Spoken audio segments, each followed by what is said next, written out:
और मुंह पर भले बारूद लगी थी, एक नया दीपक जलवाया, एक नया दीपक जलवाया। हमारी जिंदगी में भी कौन सी बारूद लगी है? मौत की बारूद लगी है, लेकिन हम ज्ञान का दीपक जलाकर जाएंगे।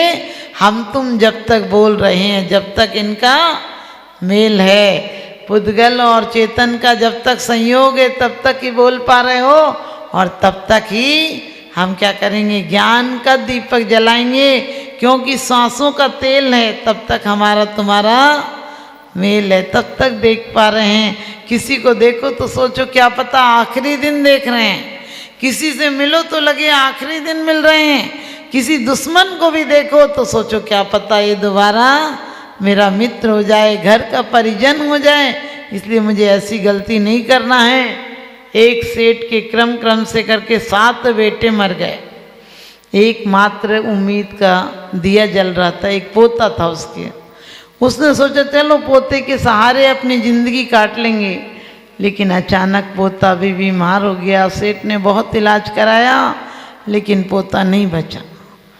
जब पोता बिल्कुल आखिरी टाइम चल रहा था, सेठ बहुत गिड़गिड़ाया सबसे कि बचा लो बचा लो। डॉक्टरों को कहा सारा पैसा ले लो, लेकिन मेरे पोते को बचा लो। पोते की हालत बिगड़ती गई और पोता एक दिन हुआ कि यहाँ से प्रयाण कर गया, यानी देवलोक हो गया उसका। और कहते हैं देवलोक, कहते हो आप लोग, देवलोक होता थोड़ी है, वो सबको देवलोक नहीं ले जाती है। जो यहाँ दिव्यता प्राप्त करता है, देवों की तरह अहिर्निश भक्ति करता, वही देवलोक जाता है।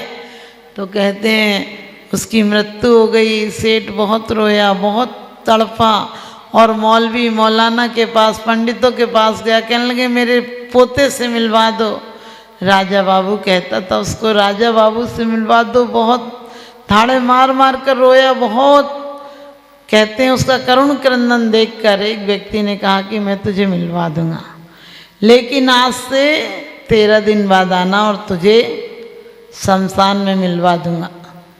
वो बाबा रात को 13 दिन बाद रात को पहुंचा, और कहते हैं उसने कहा राजा बाबू, कोई आवाज़ नहीं आई। उसने कहा अरे पंडित मौलवी झूठ बोलते थे कि 13 दिन बाद शमशान पर तुझे तेरा पोता मिल जाएगा, ये सब झूठ बोलते हैं। फिर कहा राजा बाबू कहीं हो तो आ जाओ। एक आवाज़ आई हंसी की, और कहने लगी क्या कहता है, और तू मुझे राजा बाबू कहता है? उसने कहा तू नहीं है क्या? कहने लगे मैं ही हूँ। लेकिन वो बहुत भयंकर अट्टहास कर रहा था, हा हा हा मुझे राजा बाबू कहता है। तो उसने कही तू नहीं है क्या? कहने लगे मैं ही हूँ। तो कहने लगे तू तो मेरा प्यारा बेटा था, आज तुझे गले से लगा लूँ। कहने लगे कम वक्त जीभ खींच लूँगा। यदि अब कहा कि गले से लगा लूँ, तो कहा बेटा तू मेरा पोता नहीं था क्या? कहने लगे पोता था। तो कहने लगे फिर अब दुख क्यों दे रहे? एक तो मौत से दुख दिया। उसने कहा दुख नहीं दे रहा हूँ, बदला लेने आया था।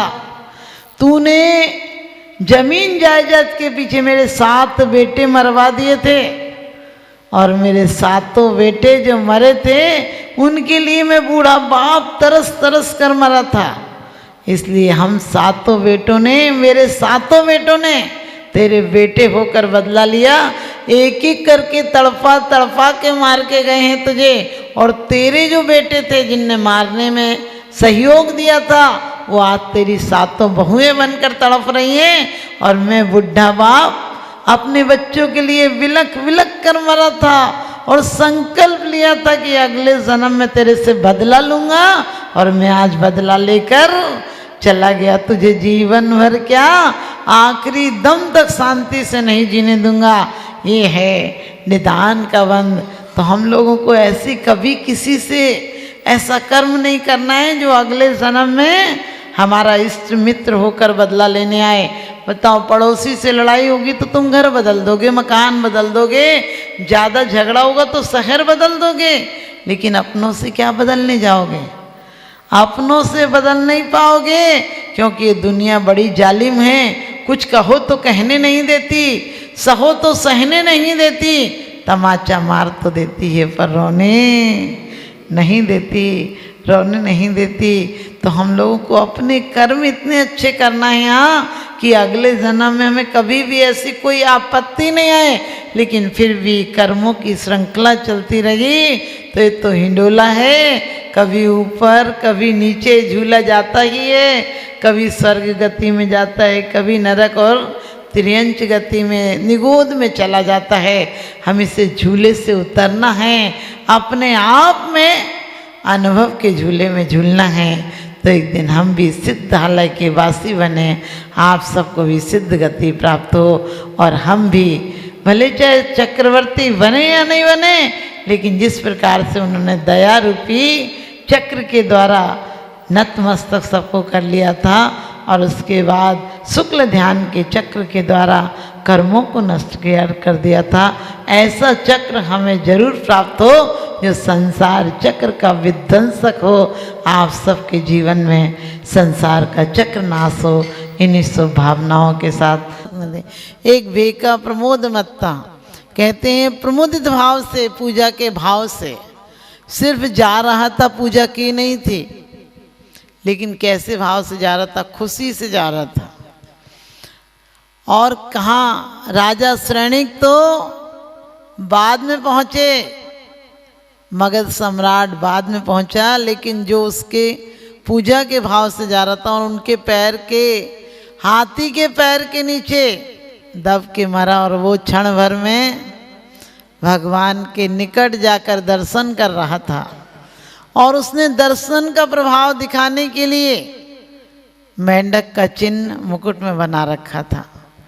सोच कर देखो, एक मेंढक तिर्यंच और भगवान की भक्ति की लिए पाखुड़ी लेकर जा रहा था, क्योंकि भक्ति में शक्ति बड़ी शिव सुख दे प्रगटाए, भक्ति में शक्ति बड़ी शिव सुख दे प्रगटाए, और लौकिक की तो बात क्या मुक्ति दे दर्शाए। कहा भी है, देवादिदेव चरणे परिचरणम सर्व दुख निर्वहणम, काम दुहि काम दाहिनी परिचिनिया दादृतो नित्यम। कहते हैं ऐसी पूजा को परमात्मा में नित्य करूं। आज तो क्या है, पूजा के नाम पर हमें यदि और कोई काम होगा तो पहले पूजा छोड़ देंगे, पूजा करेंगे तो नियम लेना है इसलिए छोड़ देंगे, लेकिन उन्होंने कहा मैं इसी पूजा को जो कैसी काम दाहिनी, काम धेनु, भगवान काम धेनु का मतलब है कि हमें हर वांछित फल देती है। रहनसार में कहा भी है कि जो पूजा करते हैं वो 3 लोक के पूज्य बन जाते हैं, 3 लोक के द्वारा पूजा को प्राप्त होते हैं, ऐसी पूजा है। क्योंकि देव गति हो या मनुष्य गति हो, पहला काम देव पूजा, बाद में काम दूजा।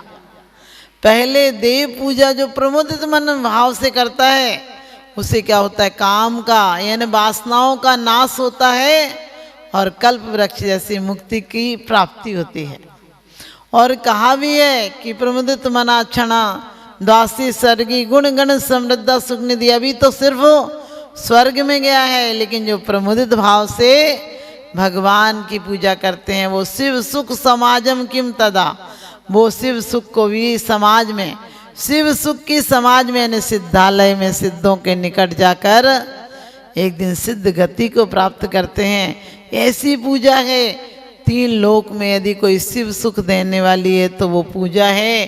क्योंकि पूजा प्रारंभिक भूमिका में हमारे मन लगाने के लिए, तन को पवित्र करने के लिए, वचनों को पवित्र करने के लिए, क्योंकि कह दिया जो पूजा करते हैं उनकी वाणी कैसी होती है, पवित्र हो जाती है। और जो पूजा कर नहीं पाते हैं सुन भी लेते हैं, भाव भी कर लेते हैं। मेंढक बेचारा पूजा कर रहा होगा तो हम जैसी आप जैसी 8 द्रव्य से पूजा तो कर नहीं सकता। और वो मेंढक भी क्या, पहले राजगृही नगर में नागदत्ता पत्नी का नाम था, जिनदत्त सेठ का नाम था, लेकिन सेठ मायाचारी करता था, हो ही जाती व्यापार आदि में, फिर भी सामायिक के समय नियम लेकर बैठा था कि जब तक दीपक में तेल रहेगा तब तक मैं पूजा को नहीं छोड़ू, सामायिक को नहीं छोड़ूंगा।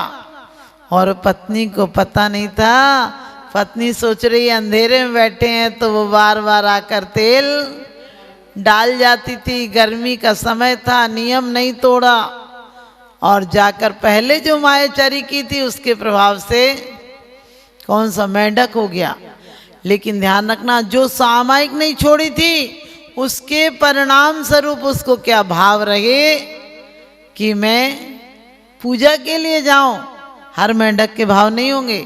लोग सोचेंगे फिर तो हम मेंढक बन के ही चले जाएंगे।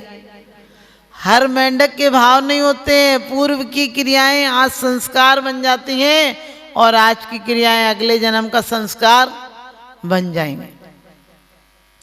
पहले जिनेंद्र देव के बताए हुए सामायिक को नहीं छोड़ा, इसका परिणाम था कि मेंढक होकर भी अर्चना का भाव याद में रहा।